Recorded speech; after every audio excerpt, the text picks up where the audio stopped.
اگلی بات یہ ہے، میں نے کہا کہ بہت سارے ٹیچرز اس طرح کے ہوتے ہیں کہ جو مسئلے، اس طرح کے مسئلے مسائل جب پیدا ہوتے ہیں ان میں ان کا بھی ایک پورا ہاتھ اور پورا کردار ہوتا ہے۔ مثال کے طور پہ جب کلاسز چل رہی ہوتی ہیں تو اس میں اگر ایک ٹیچر جو ہے وہ اس طرح کی بات کر دیتا ہے، اگر بوائز اور گرلز یونیورسٹیز میں کالجز میں آئے ہیں اور اکٹھے بیٹھے ہیں، گپ شپ لگا رہے ہیں، کیفے میں بیٹھے ہیں، تو یہی عمر ہے جی ان کے گھومنے پھرنے کی، گپ شپ لگانے کی۔ اگر ایک ٹیچر اس طرح کی بات کرتا ہے تو اس کے بہت نیگیٹو اثرات ہوتے ہیں پوری کلاس کے اوپر،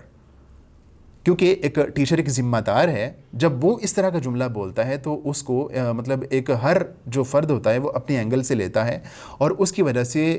بہت ساری منفی سرگرمیاں نہ صرف جنم لیتی ہیں بلکہ ان میں اضافہ بھی ہوتا ہے۔ اسی طرح ہم نے بہت سارے ٹیچرز کو دیکھا کہ جب کلاسز کے گروپ بنائے جاتے ہیں تو عام طور پہ کیا کیا جاتا ہے کہ بعض ٹیچرز جو بوائز اور گرلز ہوتے ہیں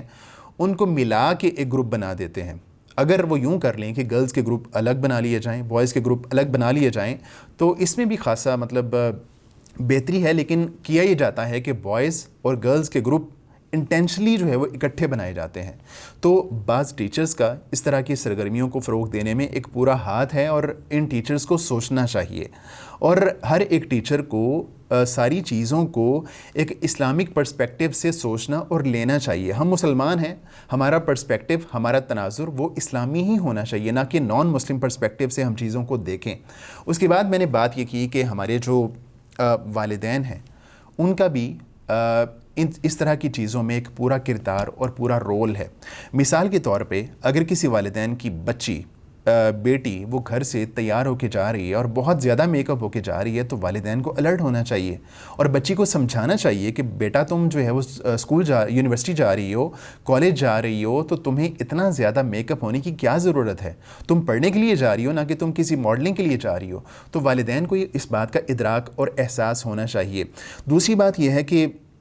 والدین یہ سمجھتے ہیں کہ جب ہماری بچی یونیورسٹی چلی گئی، کالج چلی گئی، تو اب اس نے اسائنمنٹس کرنی ہیں، واٹس ایپ گروپس ہیں کلاس کے، تو اس میں بہت ساری یوزفل چیزیں اس کے لیے چاہیے ہوتی ہیں۔ تو ہم نے یہ سمجھ لیا ہے کہ بچی کے لیے موبائل فون، اسمارٹ فون کا ہونا اب ضروری ہو گیا ہے۔ ٹھیک ہے، اس کی ضرورت ہوتی ہے اور اس میں استعمال کرنے میں اتنا زیادہ مذائقہ نہیں ہے، لیکن سوچنے کی بات یہ ہے کہ جب آپ نے اپنی بیٹی کو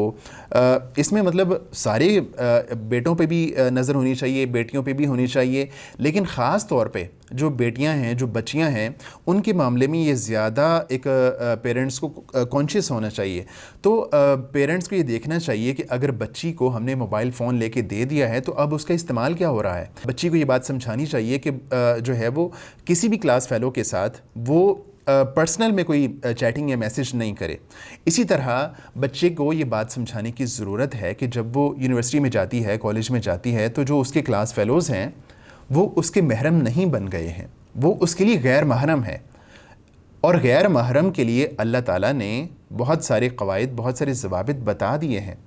اور ہونا یہ چاہیے کہ پیرنٹس کو جب وہ بچی کو اسکول میں، کالج میں، یونیورسٹی میں بھیجیں تو بتائیں کہ جو ہے تمہارا جو ہے نا دوسروں کے ساتھ مکس گیدرنگ نہیں ہونی چاہیے۔ بوائز کے ساتھ جو ہے وہ مکس گیدرنگ سے حتی المقدور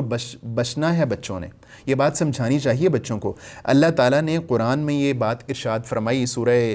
حجرات میں اللہ تعالیٰ نے کہا کہ یا ایھا الذین آمنوا لا یسخر قوم من قوم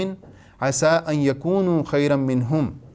اللہ تعالیٰ فرماتے ہیں کہ اے ایمان والو، تم میں سے کوئی قوم کسی دوسری قوم کا مذاق نہ اڑائے۔ ہو سکتا ہے کہ جن کا مذاق اڑایا جا رہا ہے وہ مذاق اڑانے والوں سے بہتر ہوں۔ اور آگے اللہ تعالیٰ نے فرمایا وَلَا نِسَاءٌ مِّن نِسَاءٍ عَسَىٰ أَن يَكُنَّ خَيْرًا مِّنْهُنَّ، اور کوئی بھی خواتین دوسری خواتین کا مذاق نہ اڑائیں، ہو سکتا ہے کہ جن کا مذاق اڑایا جا رہا ہے وہ مذاق اڑانے والیوں سے بہتر ہوں۔ اب یہاں پہ اللہ تعالیٰ نے پہلے قوم کا تذکرہ کیا کہ ایک قوم دوسری قوم کا مذاق نہ اڑائے، تو اس قوم میں خواتین بھی شامل تھیں، لیکن بعد میں اللہ تعالیٰ نے اسپیشلی خواتین کا تذکرہ کیا کہ خواتین دوسری خواتین کا مذاق نہ اڑائیں۔ اس سے مفسرین نے یہ بات ڈرائیو کی ہے کہ اللہ تعالیٰ کے ہاں مکس گیدرنگ کا تصور نہیں ہے، اس لیے اللہ تعالیٰ نے پہلے قوم کے بارے میں کہا کہ کوئی قوم دوسری قوم کا مذاق نہ اڑائے، اور پھر کہا کہ کوئی خواتین دوسری خواتین کا مذاق نہ اڑائیں۔ اس کا مطلب یہ ہے کہ اگر اللہ تعالیٰ کے ہاں مکس گیدرنگ کا تصور ہوتا تو اللہ تعالیٰ فرماتے کہ کوئی مرد کسی خاتون کا مذاق نہ اڑائے، تو اللہ تعالیٰ کے ہاں مکس گیدرنگ کا تصور ہی نہیں ہے، اس لیے اللہ تعالیٰ نے خواتین کا تذکرہ الگ سے کیا اور دوسری قوم کا تذکرہ جو ہے وہ الگ سے کیا۔ تو جس طرح ایک بچے کے لیے اپنے کسی کلاس فیلو کے ساتھ تنہائی اختیار کرنا، چاہے وہ موبائل کی ہو، چاہے وہ جو ہے وہ فزیکل جو ہے وہ آئسولیشن ہو، دونوں ہی منع ہیں، دونوں ہی حرام ہیں. تو اسی طرح بچوں کو یہ بات بتانے کی ضرورت ہے کہ وہ ٹیچر کے ساتھ بھی آئسولیشن اختیار نہ کریں. اگر انہوں نے ٹیچر سے کوئی بات کرنی ہے تو اگر کوئی واٹس ایپ گروپ نہیں ہے تو ٹیچر کو کال کر لی جائے، بجائے اس کے کہ اس کو میسج کیا جائے. ٹیچر کے ساتھ بھی تنہائی اختیار کرنے سے رکا جائے، جس طرح کہ باقی کلاس فیلوز کے ساتھ تنہائی اختیار کرنے سے رکنا ہے. اللہ کے رسول علیہ الصلوۃ والسلام ارشاد فرماتے ہیں کہ تم میں سے کوئی بھی مرد و عورت جب تنہائی اختیار کرتے ہیں تو ان دو میں تیسرا شیطان ہوتا ہے. تو شیطان تو یہ بات چاہتا ہے کہ جو ہے مسلمان اور اہل اسلام اسی کام پہ لگے رہیں. اور سورہ نساء میں شیطان نے اللہ تعالیٰ کے سامنے اس بات کا تذکرہ کیا کہ وَلَأُضِلَّنَّهُمْ وَلَأُمَنِّيَنَّهُمْ، کہ میں ان کو گمراہ کروں گا اور میں ان کو آرزویں اور امیدیں دلاؤں گا. تو شیطان کا کام ہے کہ اس نے جو ہے دوسرے فرد کو، دوسرے انسان کو، مخالف جنس کو بیوٹیفائی کر کے پیش کرنا ہے، خوبصورت کر کے پیش کرنا ہے. تو یہ جو عمر ہوتی ہے جس میں جینز جو ہوتے ہیں فل ایکٹیو ہوتے ہیں، ایک نوجوان ہوتے ہیں، تو ہم سب کو، ہماری سب کی ذمہ داری ہے، وہ پیرنٹس ہوں، وہ خود بچے ہوں، وہ ٹیچر ہوں، وہ ہماری سوسائٹی ہو، ہمارا جو ہے پورا سماج ہو، سب کی ذمہ داری ہے کہ وہ جو چیز اس طرف لے جا رہی ہے، جو چیز گناہ کی طرف لے جا رہی ہے، اس سے بھی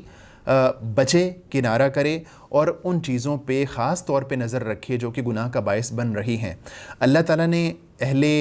اسلام مردوں سے کہا کہ تم نے اپنی نگاہوں کو نیچا رکھنا ہے. اس لیے نیچا رکھنا ہے کیونکہ یہ چیز جو ہے انسان کو ایڈلٹری، زنا کی طرف لے کے جاتی ہے. تو اسی طرح اللہ تعالیٰ نے ایک عورت سے تقاضا کیا کہ اس نے اپنی نظروں کی بھی حفاظت کرنی ہے اور اپنی جو ہے وہ پرائیویٹ جو پارٹس ہیں ان کی بھی حفاظت کرنی ہے. اور اللہ کے رسول فرماتے ہیں جو شخص مجھے دو چیزوں کی ضمانت دیتا ہے، مجھے زبان کی حفاظت کی ضمانت دیتا ہے اور مجھے پرائیویٹ پارٹس کی حفاظت کی ضمانت کی ذمہ داری دیتا ہے، میں اس کو جنت کی ضمانت دیتا ہوں. تو ہم سب کو ان چیزوں پہ غور و خوض کرنا ہے، ہمارے بچوں نے بھی، پیرنٹس نے بھی. پیرنٹس کی بات میں ہمیشہ بہت زیادہ کرتا ہوں، پیرنٹس کی ذمہ داری بہت زیادہ ہے. اگر انہوں نے اپنے بچوں کو یونیورسٹی میں، تعلیمی اداروں میں بھیجنا ہے تو ان کو پوری ذہن سازی کے بعد بھیجنا چاہیے اور ان پر پورا فوکس ہونا چاہیے، پوری ذمہ داری ان کو لینی چاہیے اور اس بات کا ادراک ہونا چاہیے کہ بچوں کی عزت ان کے کیریئر سے زیادہ اہم ہے. خاص طور پہ خواتین کی عزت اور ان کی حیا ان کے کیریئر سے اور ان کا مستقبل سے کہیں زیادہ اہم ہے. اور اس سب چیزوں پہ ہم سب کو غور کرنا ہے. وآخر دعوانا ان الحمد للہ رب العالمین.